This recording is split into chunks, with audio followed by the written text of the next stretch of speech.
Hello, this is Jens Jansson from Stratovarius and you are watching Loud TV.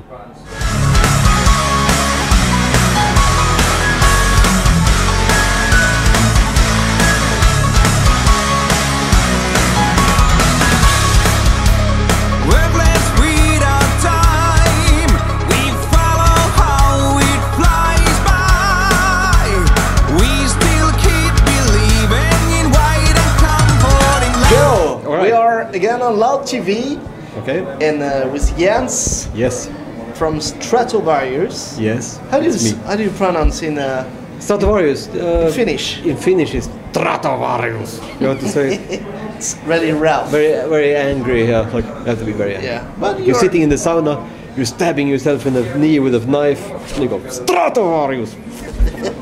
But of course, I'm not Finnish, so I don't know these things. No, they are. I'm not the authentic Finn in the band. I'm from different countries. They are rough people, and you're not. Yeah, I'm not. Yeah. You're more. I'm more like a little puppy. You know, puppy, yeah, right? Puppy. So, this new album, Nemesis. Yeah, exactly. Yeah, you want to eat. I want to eat my Nemesis. So, tell us more about Nemesis, which is a Greek god.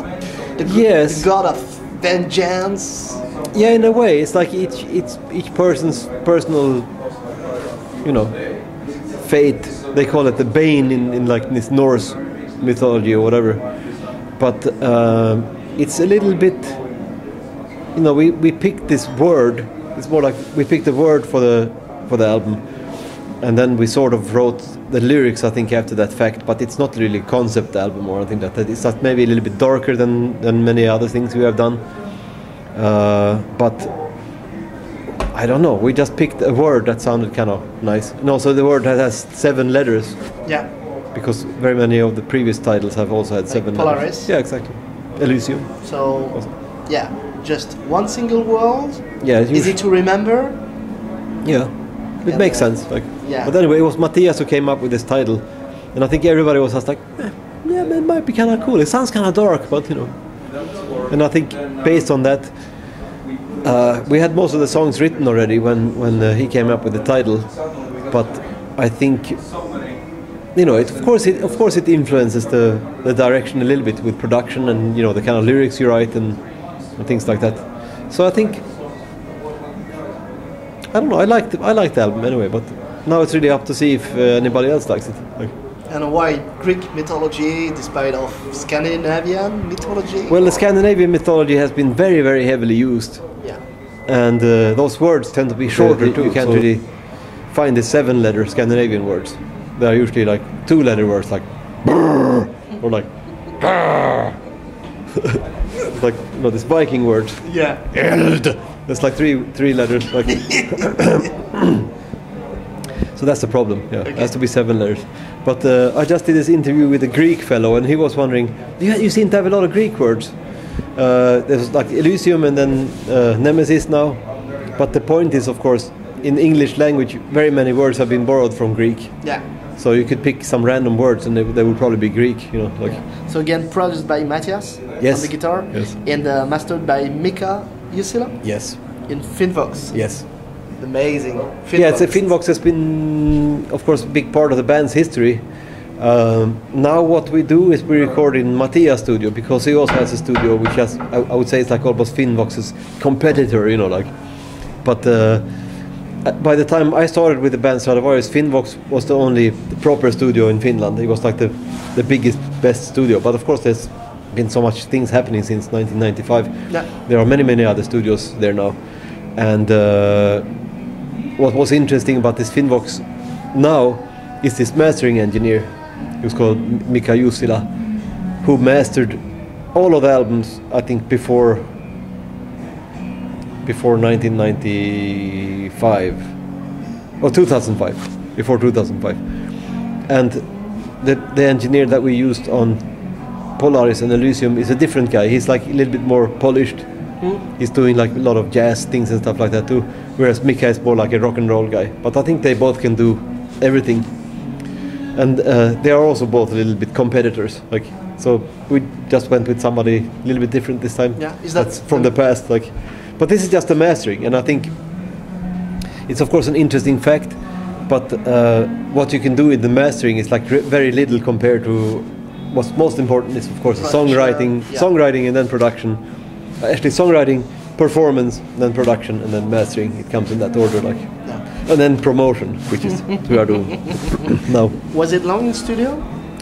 I would say it was August, September, October, like 3 months. 3 months. Yeah. And some of it was in parallel.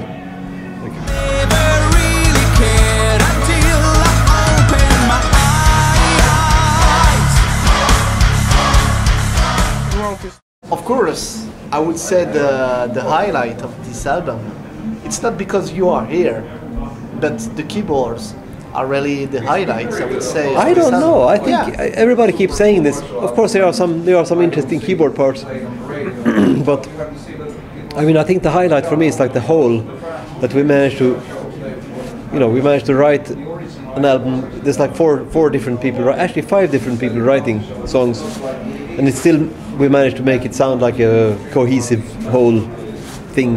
And there's a lot of reasons for this. I think, for instance, this record is the first where Matthias has produced it, like from the first note to the last mastering thing. He had control over the whole thing, and there was not a bunch of different people mixing different songs. You send him money in order No. I think he's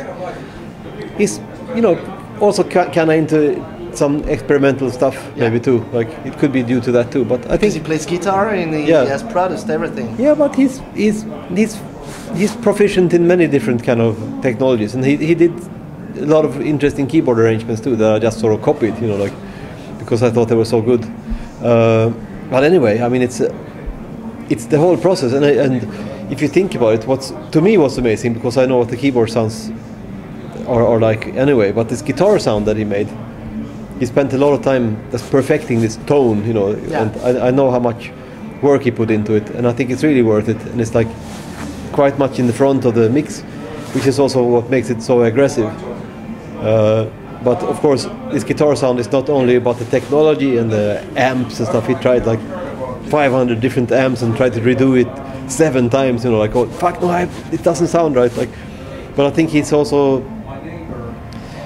having a little bit different approach to his rhythm playing than he did on Polaris, for instance. I think he's more focused on that, like getting, exactly the sound he wants when he's playing rhythm, which is great. Like that's very, very important part of any guitar-based record. It's like your rhythm playing, and I think it shines. I mean, this beautiful fucking guitar sound on this, like. And on the song Halcyon Days, in the middle there is a strange noisy solo keyboard. Yes, there's like a little breakdown there with some. Yeah, I like this. It's very fresh. It's not so easy to put in a classical Stratovarius. No. It's more noisy or industrial. Yeah, exactly. It's very experimental, but again, I mean, you can. I think it's very clever. It's Matthias also who wrote this song, and I think there are a lot of stuff going on like harmonically in this song, but he's like managed somehow to hide it by making this, like, I would say the arrangement is like super aggressive, combining it with a melodic vocal line and some very strange, almost like dubstep or techno style arrangements that we made, but what it's hiding is like some chordal structures which are pure like 1870s Wagner or something like that, but they just you manage to swallow them because there's so many other things going on, but it's like really advanced. I mean, really, really amazing shit. Like, and it's all hidden in this pop song, very aggressive melodic pop song with some techno elements and stuff. Yeah, just like everything. It's very beautiful shit. Just listen to it. Yeah, exactly. And you'll understand. Yeah, exactly. Difficult to explain in words, but 11 songs on this album, and there is a special edition with 13 songs. Yeah, exactly. What are these 2 bonus songs? Where they come from? They come from the same sessions. I mean, it's like we recorded actually like 15 songs.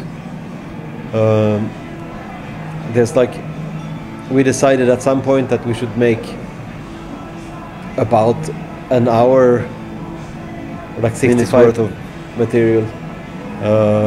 So we picked from what material that we had, which was something like 2 hours, down to 1 hour, and then, of course, you want to make for the record company. It's actually they want to have a couple of different configurations. Yeah. Special album then with a little bit more elaborate package and maybe 2 extra songs. And then the Japanese market, they also want to have like an extra bonus track only for Japan, because their product is so expensive. It's like 25 or 26 euros for a CD, so they always deserve to have extra track. So yeah, there's like 2 songs from the same session. To finish, Yeah, exactly. There is in March and April a European tour. Of course, you will defend this album worldwide. Yes. And in March, April, there is a European tour. So what can we expect? Well, this European tour is interesting. We are doing like a package with a Swedish pop metal band called Amaranthe. I don't know if you heard of these guys, but it's an interesting thing. They have like really catchy songs as well.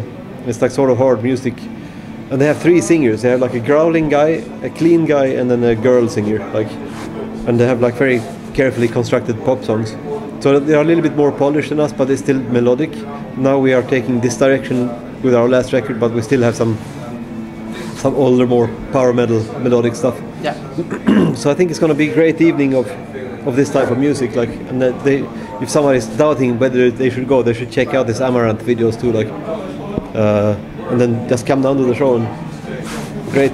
There's a 3rd band too called 7 Kingdoms that they can also look on the internet what they might sound like. So it's going to be power metal evening extravaganza. Yeah. I think it's a good package. And as you know, there's like economy is doing a little bit shitty, so you really need something special to get people to get off the couch and come to this gig and see all their friends there and stuff. So we try to arrange this quite strong package, and also instead of going out, all of these bands going out by themselves, competing with each other, then we instead join forces and we make one great evening, one great deal for everybody that wants to come and see the stuff. Okay. So let's see. I mean, I think it's going to be good, but it's a gamble too. It's a little bit always a gamble here in life. Okay. Nemesis. Yes. Will release in February 22. Yeah, exactly. And let's hope that they will have great success, because I think so. they deserve. I think everybody we talked to in this promo tour so far has been really positive, and I'm very happy about it, because when you make this, you never really know how it's going to turn out. If people are going to hate it, or you go on this promo tour and all the journalists have this tomatoes. Fucking, what the fuck have you been doing? What are you thinking of these fucking techno keyboards and all this stupid things, too aggressive and it's not poppy enough, or too poppy, or bass player has a mustache and he should shave his mustache off, whatever. Everybody has 1,000 opinions, obviously, all the time. But so far we've been doing this promo stuff now for 3 days and everybody's loving the record. So I think it's going to be doing okay. You have no choice. Yeah, exactly. Love it. Thank you. Thank you. Yeah.